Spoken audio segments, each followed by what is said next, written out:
Infinito tren nos acaba,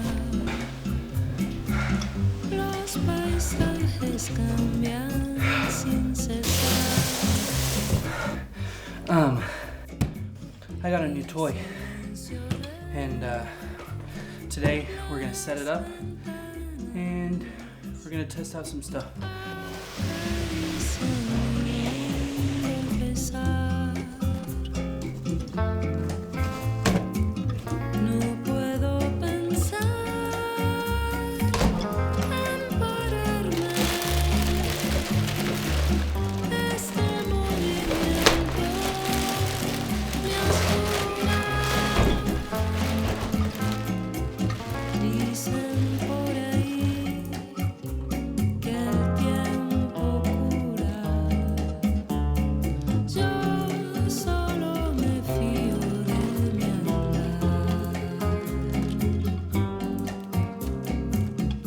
Infinito tren, cuánto tiempo,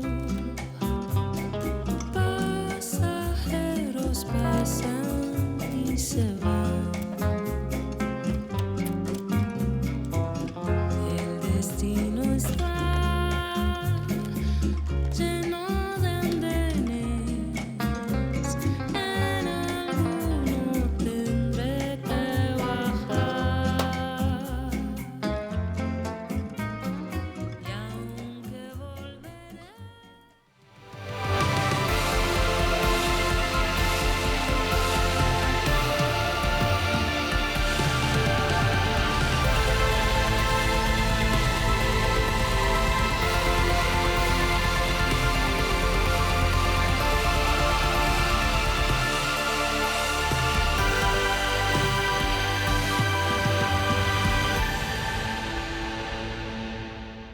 It's been a minute since I've posted anything. It's been a minute since I've created anything. And sure, I have my excuses and my reasons, and they all are legitimate reasons in my opinion. A lot of the stuff that I want to create or that I want to do, I have that longing to go out and create stuff. I want to go out and film something, but I don't know what I want to film. I don't know what would be beneficial to anybody. Then I tell myself, well, don't make something for anybody but myself. But I'm like, but I don't know what I want to make. I just know I want to make something. And it's this endless loop, and so I don't create, and then I feel stuck and I feel depressed. The truth is when I'm creating is when I'm most effective in fighting off my depression. When I throw myself into my work and I love the work that I do, then it is a massive battle to my depression. Recently, I started making a video and just never finished it, never did anything with it because I still don't know what I'm doing. I'm trying to grow as a photographer, and so I guess I keep starting things.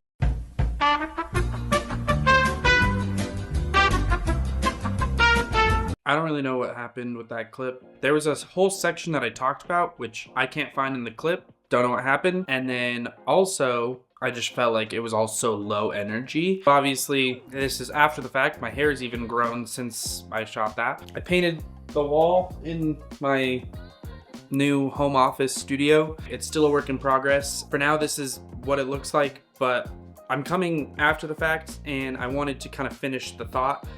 What I was saying before was that I keep starting to film things, I keep starting these videos, but I don't really have a direction of where I want to take them, and so then nothing ends up happening with them. Or I just get into this funk of where it's like I tell myself like, you just need to get started on the edit and you'll get into that flow, you know? I just struggle to actually get the ball rolling, and so I make like little tiny bits of progress and then it hits the shelf again, and then little tiny bits of progress, and then I ultimately never touch it, and then I end up losing the footage. My file organization, my file management has been a nightmare. And so I end up not really going anywhere with any of the videos that I start making. And filming them is one thing, which can sometimes be a challenge, but then also editing them is another. And there will be times where I start editing something, I'm like, you know what it needs is this, but then I have to bring myself to try and film that. And it's just like a lot of moving parts, and then for one person to do can be really, really difficult. But what I was initially even making this video about was my printer, and I don't know much about printing. And so this is a completely foreign and uncharted territory for me to navigate, but I think that you grow as a photographer when you're printing your photos, when you can actually see it. Because looking at photos on a digital screen, there's times where I just look at it and I'm like, yeah, this looks really good.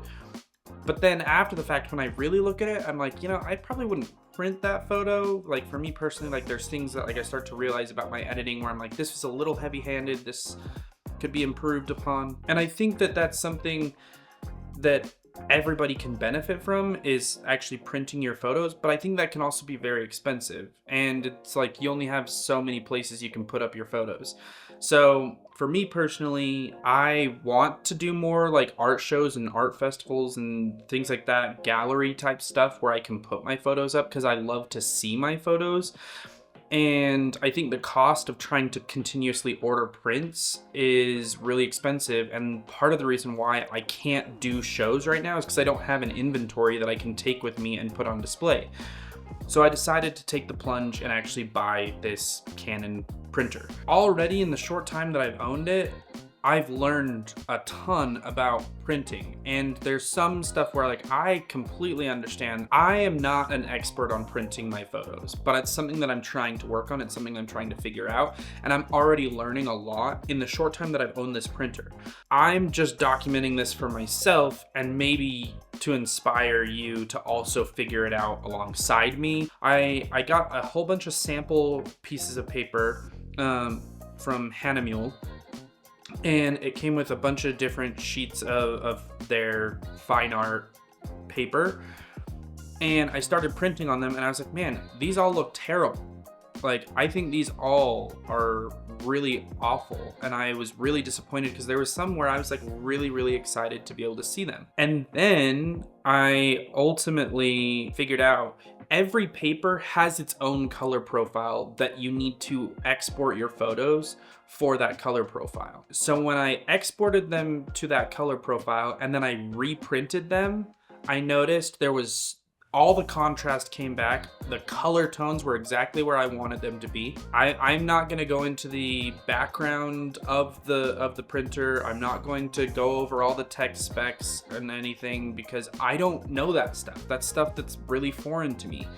But what I can say is that I'm already learning, and I do think that I can see and I can show some of my photos, and I can kind of talk about some of the things that I'm noticing and some of the things that I'm seeing. And so I can speak to some of that.